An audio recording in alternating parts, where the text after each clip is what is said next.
Halo adik-adik di rumah, jumpa lagi dengan saya tentunya di pembelajaran PPKN itu seru. Jadi adik-adik di rumah, selamat bagi kalian, saya ucapkan selamat bagi kalian yang sudah bergabung di SMK atau sekolah menengah kejuruan SMK Bebunga Estate. Jadi kali ini adik-adik kita akan mempelajari suatu pembelajaran di semester 1 atau semester ganjil mengenai sebuah materi yang sangat seru dan tentunya pastinya menarik ya adik-adik. Apakah pembelajaran itu? Judulnya yaitu mengenai hakikat bangsa dan negara. Nah, sebelum kita membahas hakikat bangsa dan negara, yang perlu Anda capai dalam materi tersebut ada beberapa KD atau kompetensi dasar, yaitu dasar pertama itu mengenai pengetahuan di 3.1 yaitu menganalisis hakikat bangsa dan negara. Dan yang kompetensi dasar keterampilannya yaitu menyajikan hasil laporan nantinya ya, menyajikan hasil laporan mengenai hakikat bangsa dan negara. Dan lebih lanjutnya kita masuk di dalam materinya langsung saja tanpa panjang lebar. Oke.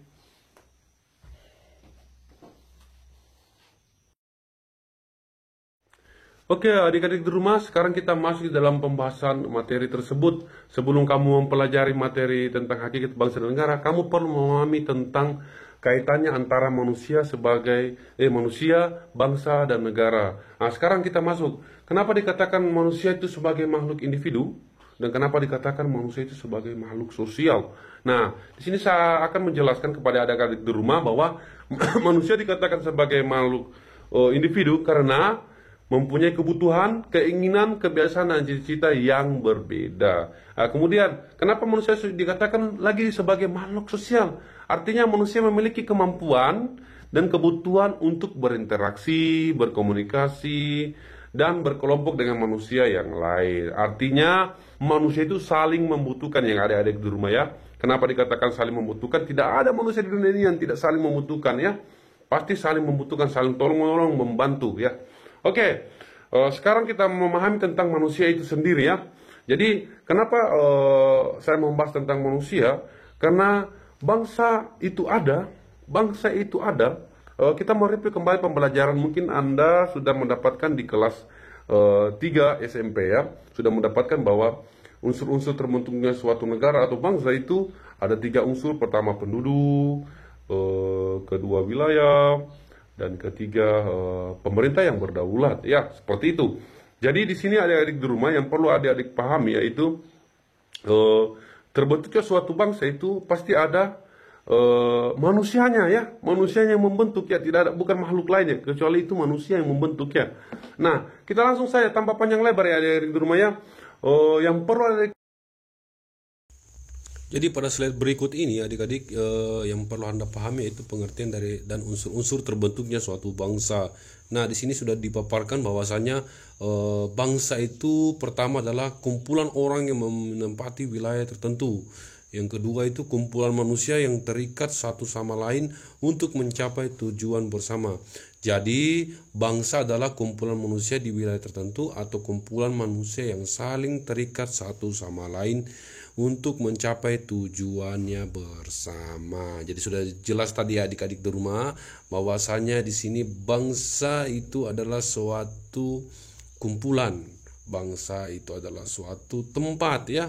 Jadi kumpulan suatu orang atau masyarakat membentuk suatu wilayah. Itu pengertian dari suatu bangsa. Nah, sekarang kita masuk di slide berikutnya, itu adalah referensi ya. Ini referensi sebagai tambahan untuk kalian. Jadi di sini dijelaskan tentang pengertian para ahli. Silakan dibaca sendiri dari Ernest, Otto, Retzel, Hans, dan Koch. Dan ini silakan dibaca dan dipahami sendiri. Nanti bisa disimpulkan sendiri. Nanti masing-masing Anda menyimpulkan seperti apa pengertian bangsa menurut Anda sendiri ya. Nah, mungkin adik-adik di rumah bertanya mengenai pengertian bangsa itu ya. Sudah Anda pahami? Kalau sudah, ada yang bertanya mungkin mengenai gimana sih terbentuknya suatu bangsa itu? Hanya di sini saya akan jelaskan ada unsur-unsur terbentuknya atau dasar-dasar terbentuknya suatu bangsa. Nah, pada slide ini sudah saya paparkan mengenai unsur-unsur terbentuknya suatu bangsa. Yang pertama itu memiliki cita-cita bersama, yang kedua itu memiliki sejarah hidup yang sama, yang ketiga memiliki adat budaya dan kebiasaan yang sama, yang keempat menempati suatu wilayah tertentu, yang kelima yaitu terorganisasi dalam suatu pemerintahan yang berdaulat. Nah, di sini adik-adik di rumah saya tidak paparkan, sebenarnya ada lebih spesifiknya lagi itu mengenai unsur-unsur terbentuknya suatu negara, yaitu yang pertama primordial. Jadi ada kaitannya dengan sejarah ya. Primordial itu adalah pertalian darah dan keluarga. Adanya pertalian darah dan keluarga atau kekerabatan, sehingga timbul faktor-faktor primordial yang membentuk suatu negara-negara ya. Seperti itu. Yang berikut itu adalah sakral. Apa itu sakral? Ideologi yang kuat terhadap suatu negara. Ideologinya jadi sakral. Kalau dikatakan apa itu sakral? Sakral itu adalah ideologi yang dianut suatu bangsa ya.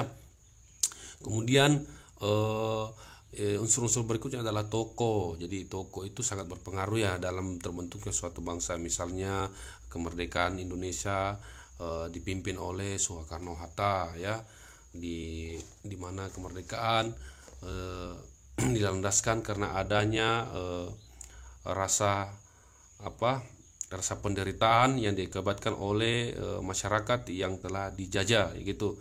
Jadi sependeritaan dan sepenanggungan yang sama, itu hampir sama dengan sejarahnya. Dan berikut adalah Bhinneka Tunggal Ika, sudah jelas ya, karena ada rasa persatuan ya. Bersatu kita teguh, bercerai kita runtuh. Sekiranya adik-adik di rumah sudah paham tentang Bhinneka Tunggal Ika. Yang berikut perkembangan ekonomi atau yang biasa dikenal dengan industrialisasi atau secara spesialisasinya pekerjaan yang beraneka ragam. Kalau ada pekerjaan yang bagus atau lapangan kerja yang bagus, otomatis masyarakat ikut maju dan sejahtera. Nah, itu sangat dibutuhkan dalam unsur-unsur terbentuknya suatu bangsa. Kemudian yang terakhir itu kelembagaan atau yang biasa dikenal dengan pemerintah yang berdaulat. Ya, seperti itu.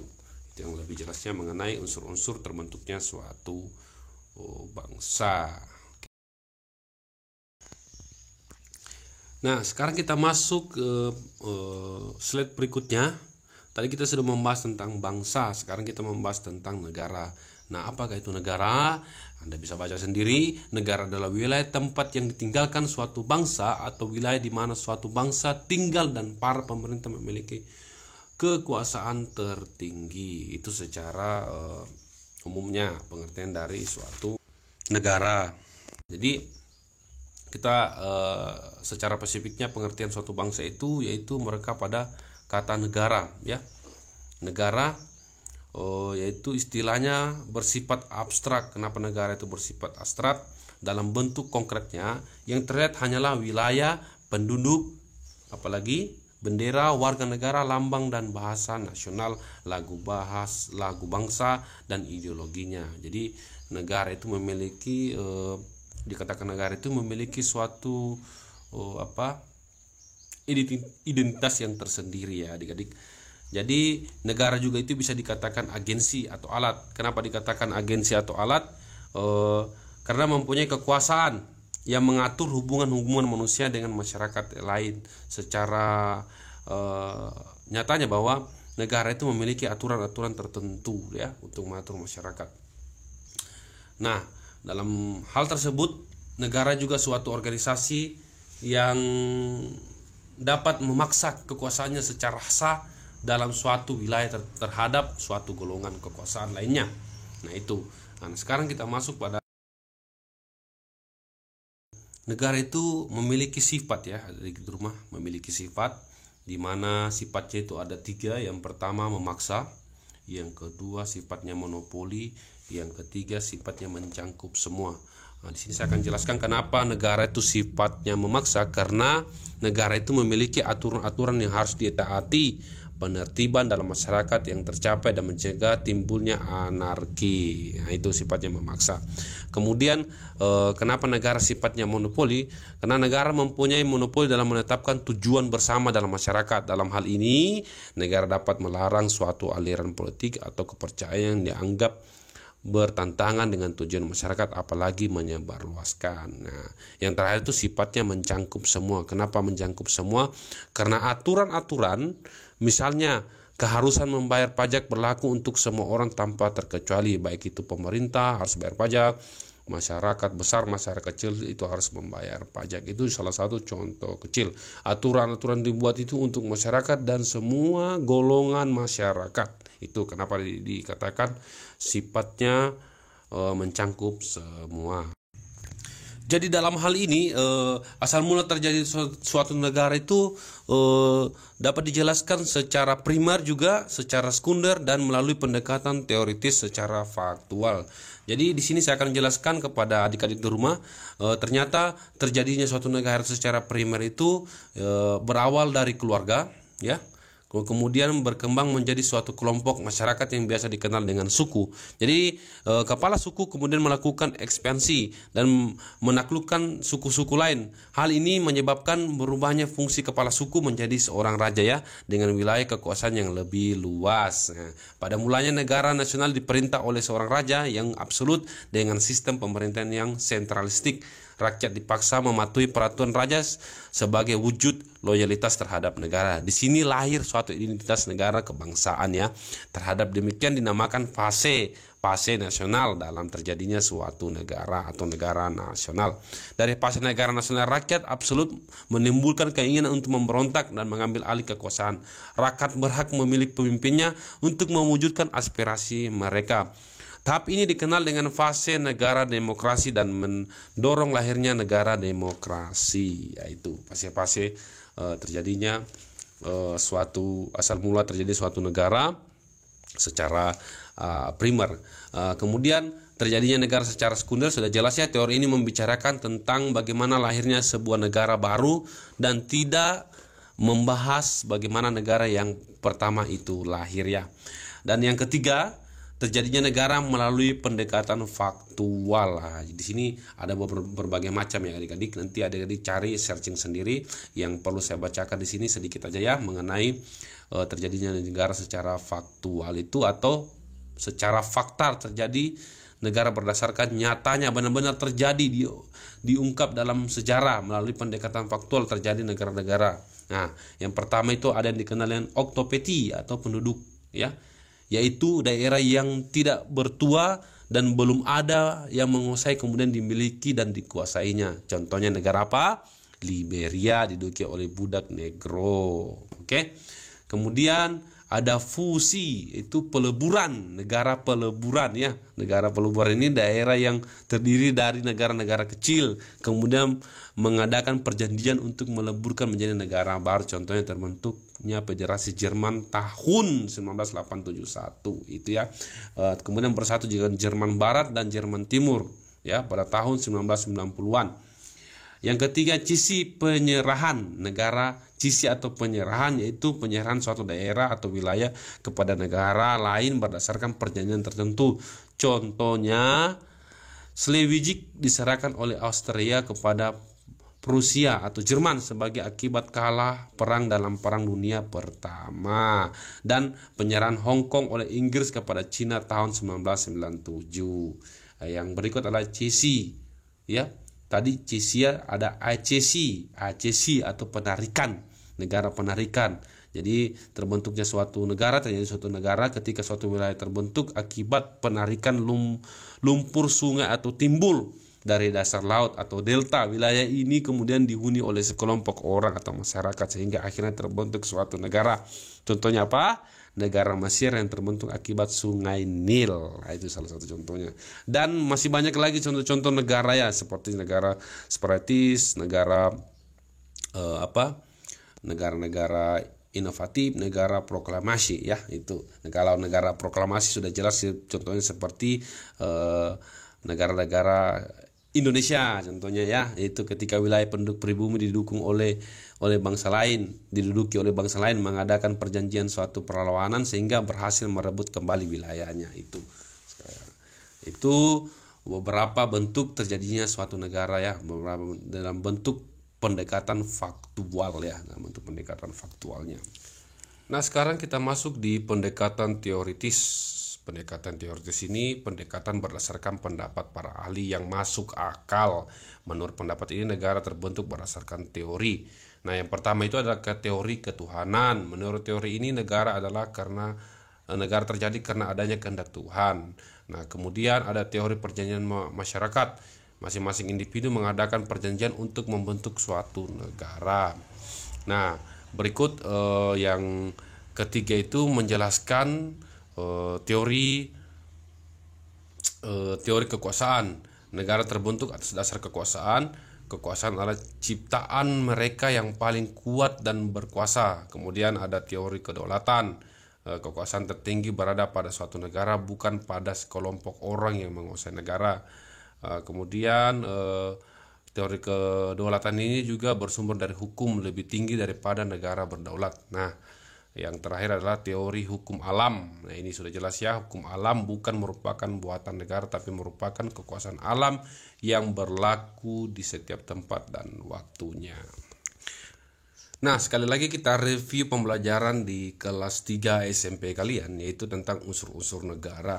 Di sini saya sudah jelaskan dari awal tadi, yaitu negara memiliki unsur ya, deklaratif dan konstitutif. Nah, yang pertama unsur konstitutif antara lain yaitu rakyat adalah mereka yang berdiam di suatu negara. Kedua, wilayah. Ketiga, pemerintah yang berdaulat.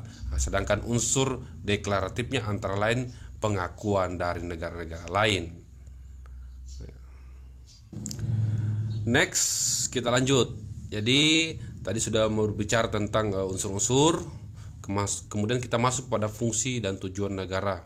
Nah, fungsi dan tujuan negara yang dibahas ini tentang NKRI ya, Negara Kesatuan Republik Indonesia. Jadi pengertian Negara Kesatuan Republik Indonesia atau NKRI dibentuk berdasarkan semangat nasionalisme oleh bangsa Indonesia.